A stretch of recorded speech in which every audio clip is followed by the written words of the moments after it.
Hey, all Scott here. If you're like me, you need coffee. Lots of it. And you probably prefer it tastes good, too. Well, let me tell you about Darren's Coffee Company at darrenscoffee.com. Darren Marion is a natural entrepreneur who decided to leave his corporate job and strike out on his own, making great coffee. And Darren's Coffee is now delivering right to your door. Darren gets his beans direct from farmers around the world. All specialty, premium grade with no filler. Hey, the man just wants everyone to have a chance to taste this great coffee. darrenscoffee.com. Use promo code Scott and you get free shipping. darrenscoffee.com. All right, you guys, welcome back to the show. I'm Scott Horton. I got Phil Giraldi on the line. Disclaimer, he's a former CIA guy, but he's all right now, man. I detoxed. Yeah, there you go. He's been writing truth and us out of war instead of lying us into it for quite a few years now. Well, a decade at least. So he's got that going for him. You can read him at UNS.com. That's UNZ, UNS.com. And at the American Conservative Magazine. The new one at UNS is called The Government We Deserve, and that depends on how you define we, and then sometimes the answer is yes, of course. And then also he's the executive director of the Council for the National Interest. You need to know that. All right, so, hey, let's start with this. What's the John Hay Initiative, Phil? John Hay Initiative is a little bit elusive. If you do a Google and try to find out a lot about them, you won't find out much. It's kind of a loose affiliation of a bunch of neocons out of the Bush administration. Michael Chertoff is one of them. Elliot Abrams. Paul Wolfowitz. It's called the John Hay Initiative because they meet at the John Hay Hotel in downtown Washington, and about once a month, and that's what they do. They apparently recently produced a book which outlines the entire neocon foreign policy agenda, and I'm trying to track that book down. I don't see it on Amazon yet, but it should be a real eye-opener for what the agenda is. But the interesting thing is about these are the guys that staff the positions of the Republican candidates. These are the ones that are giving them advice on how to run a foreign policy. So that's why it's important to make this connection. They had a meeting yesterday at which Kevin McCarthy, the aspirant for the Speaker of the House position, made a speech, and he basically, amidst a whole lot of misspokes and malapropisms, outlined a straight neocon foreign policy that he would pursue. Mm. And, I read one thing about this where I think they said Donald Trump and maybe Rand Paul were the only ones who had not gone and done their little pilgrimage to face east and worship these guys. It's sort of the new project for the new American century for the next generation, it sounds like. Yeah, that's exactly what it sounds like. It's the same people to a certain extent, but it's more focused, I think, on actual Republican neocon office holders from the previous administration. So you see a lot of these characters coming up, and that's exactly what they're doing. They're basically laying out the agenda, since they essentially control foreign policy for the Republican Party in terms of what the parameters are. And these are the guys doing it. So this is a group I think we have to look at a lot harder and figure out exactly what they're up to. This is funny. This article about this McCarthy, the Speaker of the House, coming in here. Russia's hybrid warfare became high-bred warfare. Right. And he spoke of the best path forward to safety and security, which, I don't know, I screw up sometimes too, but this looks pretty bad. Yeah, but he was reading it. Oh, yeah. This was not an ad-lib. He was reading a script, apparently. And he was nevertheless making all these mistakes in words and everything like that. I mean, I recommend the piece. It was written by Dana Milbank at the Washington Post, whom I normally don't find terribly funny. I didn't think he had any sense of humor at all. But this piece is quite hilarious. So your listeners, I think, would benefit from looking it up and reading it. Yeah, you don't have to be a Milbank fan to appreciate the stupidity of these Republicans. I mean, it's really something else. And they have an incentive structure built into their whole ideology that says you got to be stupid to believe this crap. And so there's really no reason for them to ever really check. And then they get out here in the real world and, boy, I didn't realize they were going to actually have to apply themselves. I thought we were just going to repeat what we heard on the radio or something, Well, The whole I was alerted to some other stuff. There was also an interview with Putin done by Charlie Rose. I don't know if you saw that. I watched it this morning. Yeah. Yeah, but it's comic. I mean, Putin is the great statesman, and Charlie Rose is the ignoramus. He doesn't quite get anything that Putin is saying about, you don't arm terrorists, you don't do this, you don't do that, and Charlie Rose doesn't quite get it. And this is there's I think it's something in the water or something, the fluoridation or something that has done this. It's got to be something. It's not rational. I think it's a lack of drugs probably is the problem. Maybe. That's right, yeah. But, I mean, the whole thing was ridiculous where Charlie Rose is saying, yeah, but, Assad, he's killing his own people. He's at war against his own people, and they're just trying to defend themselves from him.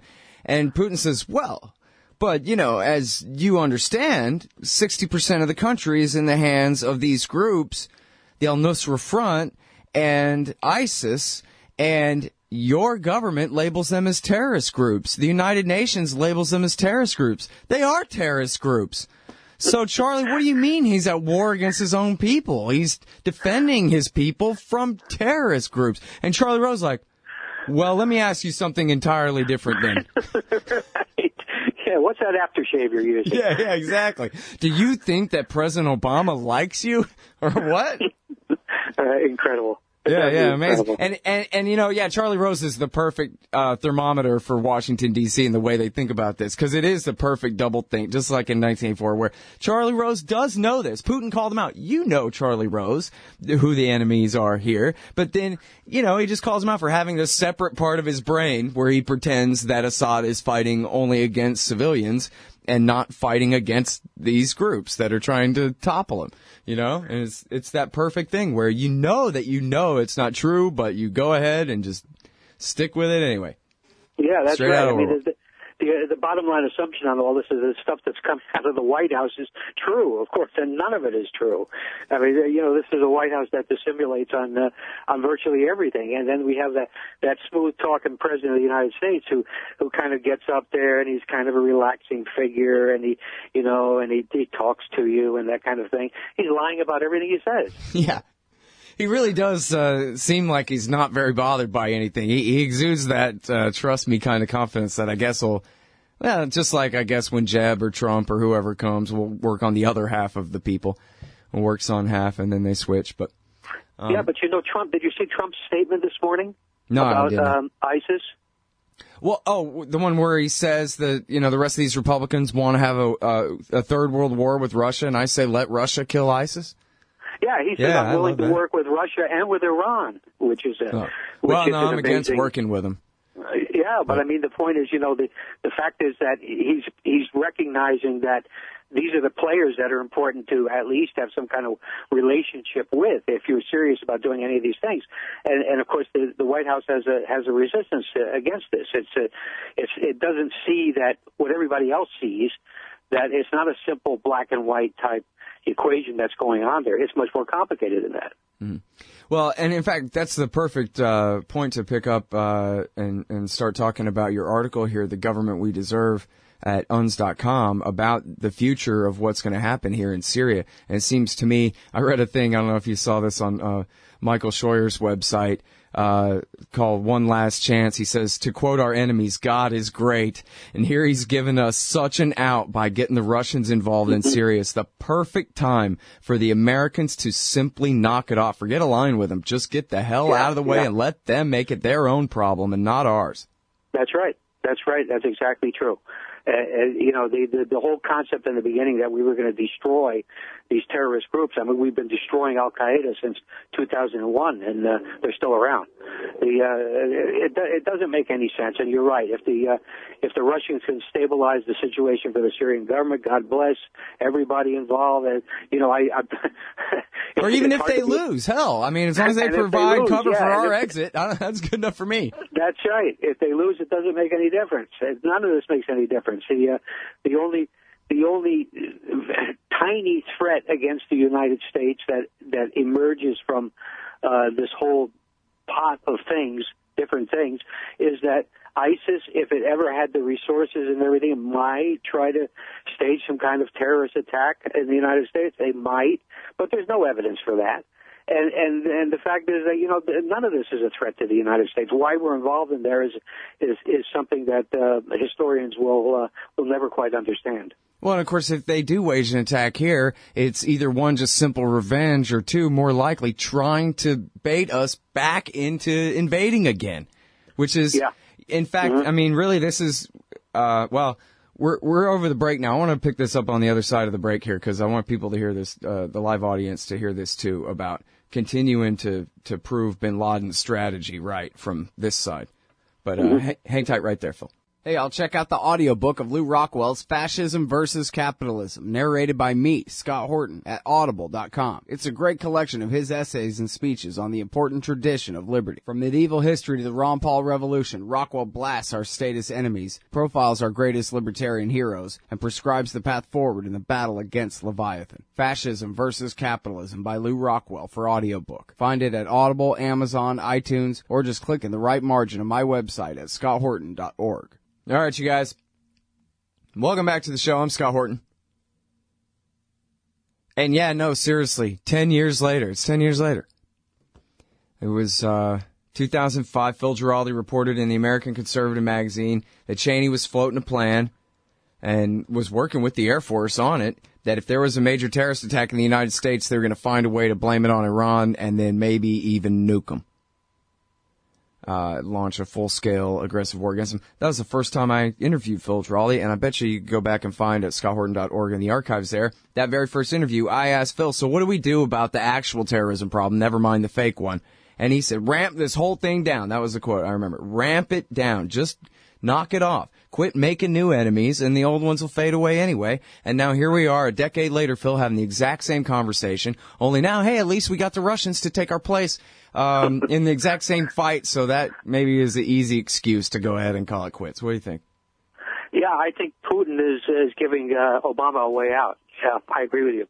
All right, so now before the break, you were saying now that the only threat we face here is, you know, a possible terrorist attack by the Islamic State, or I guess maybe Al-Qaeda. And then I was saying, and although still, I think your point being that's nothing like an existential threat to the United States, or and it's obviously, you know, likely to fade away faster the faster we quit intervening over there. But then also I wanted to point out that the doctrinal fight, never mind the religious part of it, but the doctrinal fight in strategy between Zawahiri and the Islamic State guys is that Zawahiri and bin Laden always said, you got to keep fighting the Americans until they're all the way bankrupt and leave the Middle East entirely, because if you try to create a caliphate now, the Americans will come and bomb the hell out of it, and they'll support all the local dictators in crushing it and that kind of thing. So it sounds like actually, in a way, the Americans are still working on bin Laden's script, or off of bin Laden's script, and trying to prove him right, that we're going to, you know, at some points at least anyway, like we're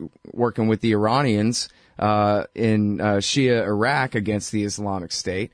We're working on proving them right and proving that they have to attack the United States in order to draw us back over there until the dollar finally really breaks, until the empire really breaks and has to go home. And obviously these guys are in it for the long haul, whether this guy's the caliph or the next guy or the next guy.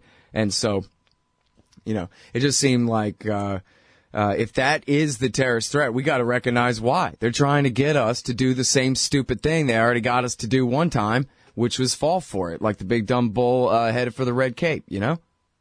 Well, I mean, even the Pentagon recognizes the fact that that we're a recruiting poster for the terrorist groups, and that it's because we're over there that they're basically picking on us in a sense as their primary target. And but what you're saying absolutely makes sense. I mean, if you were an Afghan civilian or an Iraqi or a Syrian or a Lebanese, and you're having your house bombed by the United States of America, is that exactly are those exactly moves that are going to turn you friendly? I mean,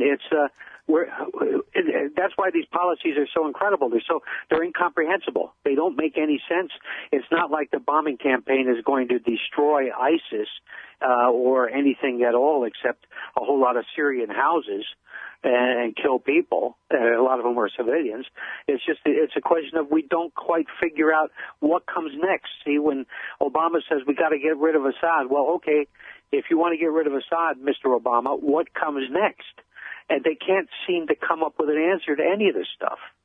Yeah, it's amazing. And then they just still keep going. And the more cynical way to look at it is, like David Wimser said, we want to expedite the chaotic collapse. We don't want, and he was referring to Syria there, that they know that what comes next is the Muslim Brotherhood, if you're lucky, and probably a lot worse than that.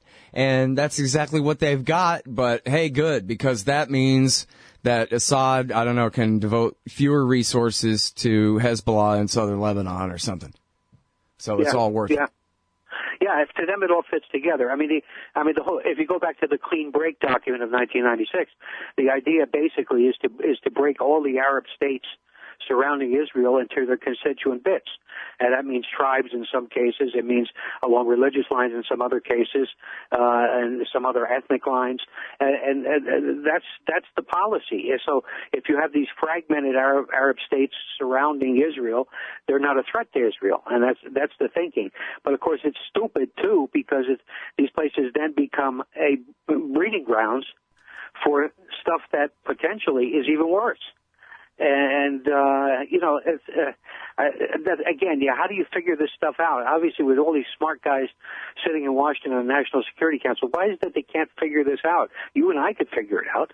Yeah, it's simple. Anybody listening to the show, Chalmers Johnson used to say, anybody who reads antiwar.com or listens to this show on a regular basis understands this stuff way better than the people who are reading the CIA morning early bird newspaper that they give to the president and all the highest staff. That they're looking at it, as Robert Gates says, through a soda straw. And hell, anybody just reading the news in 2002 and 2003, anybody outside the government, out here in the country reading the news, knew better than to support that war. There are a lot of people in Washington, D.C. who everybody they knew supported it. They had such a tight consensus. They couldn't get their head around why 150 million Americans said that they opposed it.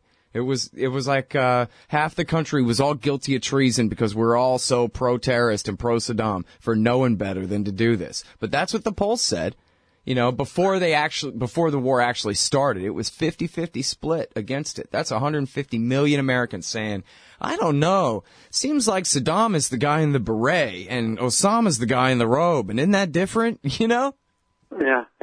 Well, I was at CIA headquarters in 2002, and I knew a lot of the analysts that were working on this issue from the Counterterrorism Center. I used to go and talk to them, and they would say, this stuff just doesn't fit. It's just not right, and so on and so forth. But the opinion of these guys, which was the real working level guys, just never seemed to make it up to the upper floors of the building, and that's characteristic of the government. It's like you're talking about the early morning report that the president sees. That report is tailored to what the president wants to see. And so they always throw in some things that are kind of controversial, but at the same time, it's essentially a ratification of the things that he already believes to be true. And the whole government works that way. Yeah. I don't know if it's true, but I believe in it. In the Oliver Stone movie W, when Brent Scowcroft writes, "Don't attack Saddam" in the Wall Street Journal, and George W. Bush throws a big hissy fit about it and doesn't want to hear anything more. I don't want to hear any more from Brent Scowcroft, which everybody knows is his father's best friend, is speaking for his father on the editorial page of the Wall Street Journal saying, son, don't listen to these guys. Don't do it. And W just gets mad and doubles down, Yeah. Well, that's I think that probably is true. And the fact is, these people are essentially they're locked into their own bubble, and the bubble doesn't really allow them to think outside it. And you see it again and again. This whole Syria situation, if we trace it back to when this started, this really started, about 2003 with the Syrian Accountability Act and a whole lot of pressure from Congress. But it's all the same players cranking this thing up and doing it for reasons best known to themselves, but essentially not thinking in terms of what are the consequences of what they're doing. They never do that. Yeah. All right. Now, so I want to talk about this other important point that you bring up. Well, there's a couple more. I don't know if we have time for both of them, but kind of you can combine them, I guess. about the rules of engagement where journalists can be considered unlawful enemy combatants, which is on the same level of Al-Qaeda, right? No Geneva protections from you, that kind of thing.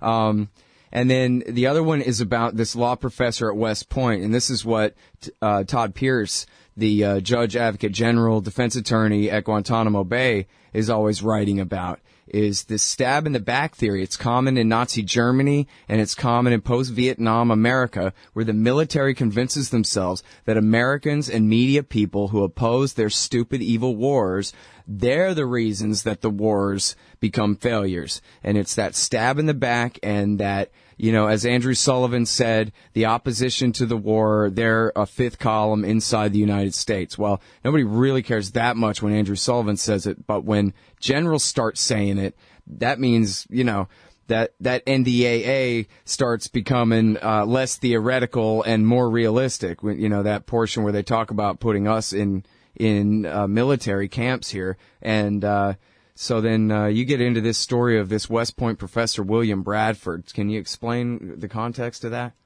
Yeah, well, Bradford basically is as you say, or was, a West Point professor of law. And he has been advocating for a number of years that there's this fifth column of lawyers and others in the United States who are sympathetic to Islamic terrorism. And he defines that basically as anybody who talks to people who are even on the fringes of these groups or has anything to do with them. And he advocates, of course, charging them with treason. And, of course, the penalty for treason in the Constitution is death. And the other thing he advocates is basically declaring war on Islam and bombing the Islamic holy sites, which he admits would kill many, many tens of thousands of people until the Muslims basically give up.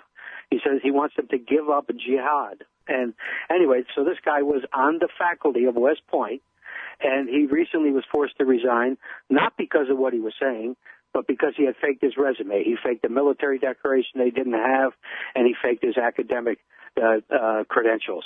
And at West Point, first of all, didn't check this stuff out, and secondly, the other stuff apparently was acceptable. So that's the Bradford story. The other story you're talking about is how the Army has recently come out with a rules of engagement manual, and within the manual it defines journalists as potential terrorists and is alerting the troops to the fact that a guy can be a journalist, but in fact his sympathies might be with the terrorists. So in other words, it's turning these people, journalists, into potential targets of the U.S. military when the U.S. military is running an operation somewhere. I mean, this kind of stuff is, if you wrote it in a comic book, nobody would believe it. Yeah, boy, it's out of control. I guess, you know, it's just, again, we're so far into this now. We're that far down the slippery slope where, you know, people can convince themselves these things. I mean, you know, I'd like to think that all of these guys, you know, in a Bill Clintonian way are saying, of course they hate us for bombing them and all that, you know? But it sounds like more and more, you know, I don't know, anybody with, I don't care how many stars of a general, any general who really believes the war is with the Muslims, that they're going to have to, what? We're going to nuke them until they all just lay down on their belly and say, yes, master, we'll never question a white North American again, or something like that? Is the goal, we're going to keep nuking them until they surrender to that degree? I mean, it's not just evil and horrible and imperial and whatever, but it's completely stupid. I mean, what is this? How is it that that's the discussion going on at that level of power? Well, because for all of these guys in Washington, it's an abstraction. See, these guys are essentially at the top of the food chain. They really don't get their hands dirty. When I wrote a piece last week about torture and everything, it's the guys who don't get their hands dirty that find it easy to say, oh, yeah, let's do this. And they could probably talk to any Sergeant E5 in the United States Army who's actually been in these pacification schemes in various countries and stuff like that, who will tell them, you know, this stuff is insane. But, of course, nobody's listening to that guy. And it's the same thing with, you know, when you get up into the civilian ranks, the people who basically, they have groupthink. They talk to each other, and there are certain things that are acceptable for them to say and certain things that are not acceptable. And not acceptable is to question existing policies. And unfortunately, the policies become crazier and crazier. Yeah, well, but then when they get to, self-justification, like a dirty snowball rolling downhill kind of thing, too, where, I mean, at least this guy, I think they wrote a thing saying, we're embarrassed that we ran this article, we shouldn't have ran it, or something like that. So he's maybe a little bit out in front of the rest of these guys. But actually, again, they made this legal. Obama signed it. The Congress passed it in the National Defense Authorization Act of 2012 that actually, Phil, they could say, we're sick and tired of uns.com, and Phil, you're going to military to a camp, right? We're not gonna charge you. We're just gonna hold you until you're done talking or writing or whatever your problem is, or until we feel like letting you go. That's the law right now. Sure. That's like Major Todd Pierce has said. I mean, he said, the difference between the road we're going down and the point we're at and what happened in Nazi Germany is not that great. And anybody that argues that it can't happen here, I think is completely wrong. It can happen here. It is happening here. And people have to wake up to this fact. Yep. And it certainly happened before. All right. Well, listen, I already kept you over time. Thanks very much, Phil. Have a great rest of your afternoon. Appreciate it. Okay, Scott. Take care. All right, y'all. That's Phil Giraldi. He's at the Council for the National Interest, the American Conservative Magazine, and UNS.com, UNZ-UNS.com. Right back after this. Hey, y'all. Scott Horton here for Liberty.me, the social network and community-based publishing platform for the liberty-minded. Liberty.me combines the best of social media technology all in one place and features classes, discussions, guides, events, publishing, podcasts, and so much more. And Jeffrey Tucker and I are starting a new monthly show at Liberty.me, Eye on the Empire. It's just $4 a month if you use promo code SCOTT when you sign up. And hey, once you do, add me as a friend on there at scotthorton.liberty.me. Be free. Liberty.me. This part of the Scott Horton Show is sponsored by Audible.com. And right now, if you go to audibletrial.com/Scott Horton Show, you can get your first audiobook for free. Of course, I'm recommending Michael Swanson's book, The War State, The Cold War Origins of the Military-Industrial Complex and the Power Elite. Maybe you've already bought The War State in paperback, but you just can't find the time to read it. Well, now you can listen while you're out marching around. Get the free audiobook of The War State by Michael Swanson, produced by Listen and Think Audio at audibletrial.com/Scott Horton Show. Hey, y'all, Scott here. Ever wanted to help support the show and own silver at the same time? Well, a friend of mine, libertarian activist Arlo Pignatti, has invented the alternative currency with the most promise of them all. QR Silver Commodity Discs. The first ever QR code 1-ounce silver pieces. Just scan the back of one with your phone and get the instant spot price. They're perfect for saving or spending at the market. And anyone who donates $100 or more to the Scott Horton Show at scotthorton.org/donate gets one. That's scotthorton.org/donate. And if you'd like to learn and order more, send them a message at commoditydiscs.com or check them out on Facebook at /commoditydiscs. And thanks.